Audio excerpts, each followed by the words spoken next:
Selanjutnya yang akan kita bahas adalah perlindungan untuk telapak tangan dan lengan. Jadi jenis perlindungan ini diperlukan apabila seorang pekerja itu bekerja di suatu lingkungan yang mengandung bahaya, seperti diantaranya adalah bahan berbahaya yang dapat menyerap ke kulit, khususnya kulit bagian telapak tangan dan lengan. Lalu ada bahaya seperti kemungkinan luka robek, luka gesekan, dan lain sebagainya.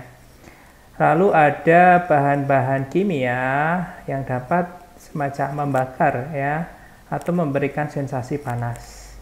Jenis pelindung tangan ya, khususnya sarung tangan, biasanya dibedakan berdasarkan material yang menyusun dari sarung tangan tersebut.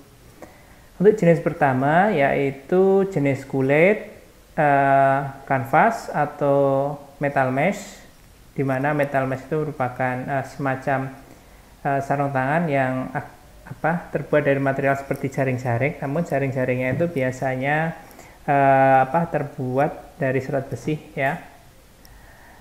Untuk dua jenis yang pertama yaitu jenis kulit dan kanvas itu biasanya baik untuk melindungi tangan dari bahaya seperti panas ya, dan kemungkinan benda-benda yang dapat memberikan atau menyebabkan luka bakar. Lalu untuk ketiganya ya, baik itu kulit, kanvas atau metal mesh, itu secara umum itu baik melindungi maksudnya telapak tangan dari kemungkinan adanya luka gesek, luka robek, dan lain sebagainya. Khusus untuk metal mesh, ini beberapa sarung tangan itu terbukti sangat baik melindungi telapak tangan dari kemungkinan adanya luka iris yang cukup dalam ya. Ya, mohon maaf jika pada beberapa slide ke depan agak berisik, kebetulan saat video ini direkam sedang terjadi hujan deras ya di sekitar saya. Oke, untuk jenis sarung tangan selanjutnya yaitu sarung tangan kain ya. Jadi jenis ini secara garis besar melindungi telapak tangan dari debu. Lalu ada chafing ya, semacam besi kecil-kecil ya, sangat kecil ya. Lalu abrasion, jadi kemungkinan adanya gesekan di tangan ya. Namun demikian, jenis sarung tangan ini tidak melindungi telapak tangan terhadap benda yang kasar, tajam, ataupun benda yang berat ya. Lalu untuk jenis sarung tangan kain ini terdapat juga jenis yang terlapisi atau coated fabric ya. Jadi untuk jenis coated fabric ini hampir sama dengan sarung tangan yang kain yang biasa, hanya saja bagian bawahnya ya, bagian yang di sini ya, itu dilapisi oleh semacam plastik atau karet tertentu, sehingga sarung tangannya itu menjadi slip resistant atau dia itu boleh dikatakan tidak licin. Jadi ketika digunakan untuk memegang sesuatu, dia itu daya cengkramnya itu lebih bagus. Jenis sarung tangan selanjutnya yaitu sarung tangan yang boleh dikatakan melindungi telapak tangan ataupun lengan, khususnya lengan bawah, dari bahaya bahan kimia atau bahan-bahan cair yang juga dapat berbahaya.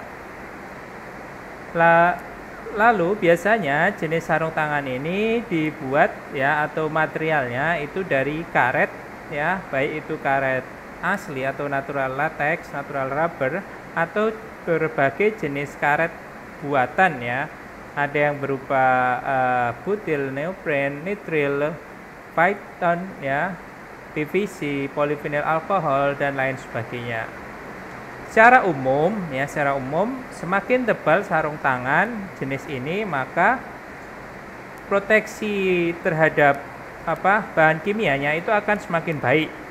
Hanya saja ya, biasanya sarung tangan yang semakin tebal itu akan mengurangi dexterity atau keluasan dari tangan ya.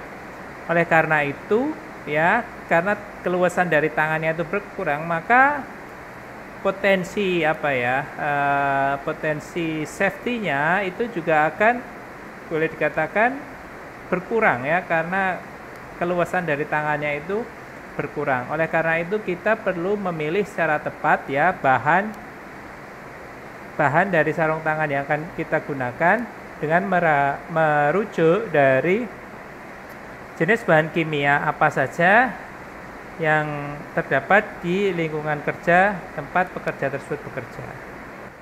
Untuk memudahkan praktisi K3, ya, OSHA telah membuat sebuah tabel yang dapat digunakan untuk menentukan jenis sarung tangan apa saja yang tepat digunakan berdasarkan bahan kimia yang berada di lingkungan kerja tempat pekerja tersebut bekerja.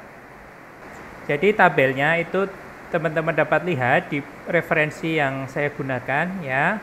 Namun teman-teman juga dapat melihat di slide ini, ya, sudah saya screen capture, ya. Nah, di sini ada sebuah keterangan, ya. Jadi yang pertama sebelah kiri itu jenis bahan kimianya. Misalnya ini ada acetaldehyde. Lalu di sini jenis jenis sarung tangannya, misalnya neopren, lalu latex atau rubber, lalu butyl, nitril, ya. Lalu di sini ada keterangan apakah dia itu VG, G, lalu ada F atau P. VG itu berarti very good, ya.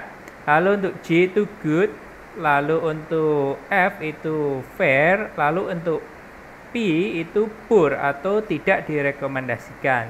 Nah, karena itu maka sebaiknya ketika kita memilih, kita disarankan, ya, sebaik mungkin kita milih yang very good, ya, karena tujuannya kita melindungi pekerja, ya. Kita jangan sampai memilih sarung tangan yang boleh dikatakan fair atau poor, ya, karena nanti akan ada kemungkinan bahan kimia itu tembus, ya, ke sarung tangan sehingga masuk ke kulit dari telapak tangan pekerja dan dapat memberikan efek yang berbahaya ke pekerja kita. Terdapat beberapa tabel, ya, tabelnya cukup panjang, silahkan teman-teman cermati, ya. Untuk jenis perlindungan selanjutnya akan kita bahas adalah food and life protection, ya. Jadi jenis alat pelindung diri ini baik untuk digunakan ketika seorang pekerja berada dalam suatu lingkungan kerja yang mengandung bahaya seperti benda yang dapat jatuh ataupun berputar atau rolling, ya, khususnya benda berat, ya, yang dapat menimpa kaki atau telapak kaki seorang pekerja. Lalu ada benda-benda tajam, ya, seperti paku ataupun benda lincip-lincip lainnya yang dapat merobek bagian bawah atau bagian atas dari sepatu biasa. Lalu ada logam cair, ya, khususnya logam cair panas yang dapat splash atau dalam bahasa saya kita menyebutnya nyiprat, ya, ke kaki, telapak kaki ataupun bagian kaki, ya, yang lain. Lalu ada bahaya seperti lantai licin, lalu listrik, ya, yang dapat merambat melalui kaki dan lain sebagainya. Ya, selanjutnya kita akan membahas mengenai beberapa jenis alat pelindung diri yang digunakan untuk melindungi telapak kaki ataupun kaki, ya. Yang pertama yaitu legging, ya. Jadi walaupun namanya legging, namun jenis alat pelindung diri ini bukan semacam celana ketat, ya, yang biasanya dipakai saat berolahraga, ya. Tapi jenis alat pelindung diri ini, ya, digunakan untuk melindungi kaki, ya, khususnya bagian depan, ya, mulai dari bagian atas hingga bawah, ya. Lalu biasanya jenis alat pelindung diri ini dilengkapi dengan semacam snap, ya, sehingga jenis ini bisa dilepas secara cepat. Lalu legging ini digunakan untuk melindungi kaki, ya, melindungi kaki dari bahaya panas, ya, bahaya panas, khususnya, ya, untuk melindungi kaki dari logam cair panas ataupun percikan api yang dihasilkan saat khususnya proses pengelasan atau proses pemotongan material dan lain sebagainya. Alat pelindung diri untuk telapak kaki ataupun kaki selanjutnya adalah metatarsal guards. Jadi jenis alat pelindung diri ini digunakan untuk melindungi bagian kaki, bagian metatarsal ya. Jadi bagian metatarsal itu merupakan bagian yang berada di area sekitar tulang metatarsal. Nah, tulang metatarsal itu teman-teman dapat lihat di gambar ini ya. Jadi tulang sebelum jari kaki ya, dan boleh dikatakan pergelangan kaki ya. Jadi yang warna hijau ini adalah tulang-tulang metatarsal. Alat pelindung diri ini digunakan untuk melindungi tulang bagian yang berada di tulang metatarsal ini dari bahaya benturan atau bahaya kompresi ya.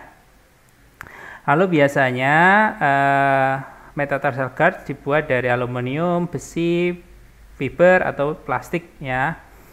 Lalu biasanya dia dipasang di luar ya, di luar di sini. Lalu kenapa perlu ada metatarsal guard? Jadi beberapa, boleh dikatakan hampir semua ya, steel toe shoes atau safety shoes itu hanya memiliki ujung besi itu di bagian depan ya, atau bagian ujung ya. Di bagian metatarsal itu biasanya tidak ada perlindungan.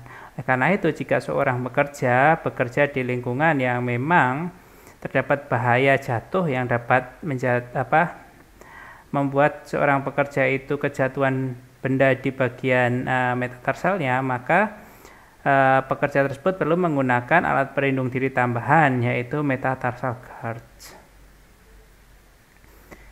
Jenis alat pelindung diri untuk kaki dan telapak kaki dan kaki selanjutnya adalah toe guards. Jadi seperti namanya toe ya, atau jari kaki ya.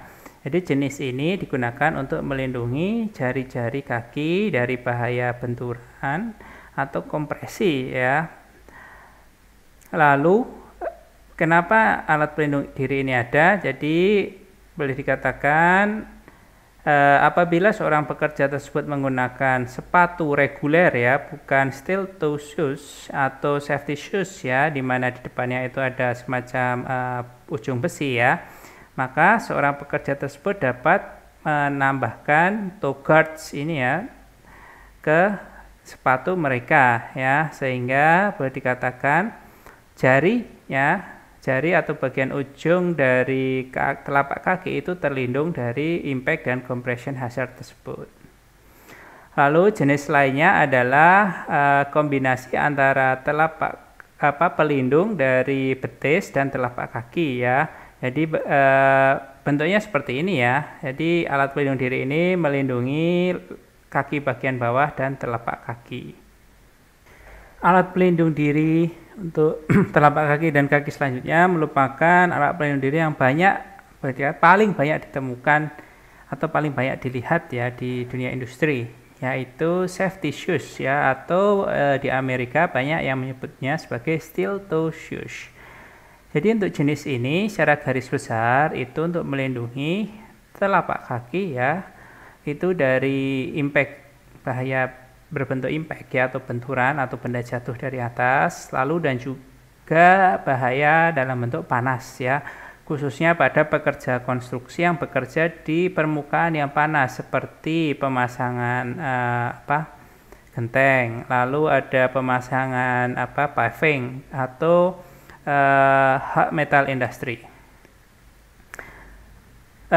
Salah satu karakter utama dari jenis sepatu ini ya, namanya steel toe shoes, maka di bagian depannya itu akan ada lapisan steel ya, lapisan besi ya, steel toe cap ya, yang dikatakan yang memberikan perlindungan ya terhadap impact hazard tertentu ya. Lalu untuk beberapa jenis sepatu safety shoes ini terdapat metal insoles ya, atau di bagian bawahnya ini ya dilapisi oleh lapisan metal tertentu ya, yang digunakan untuk melindungi kaki pekerja dari bahaya puncture ya, atau bahaya tertusuk dari benda-benda yang tajam.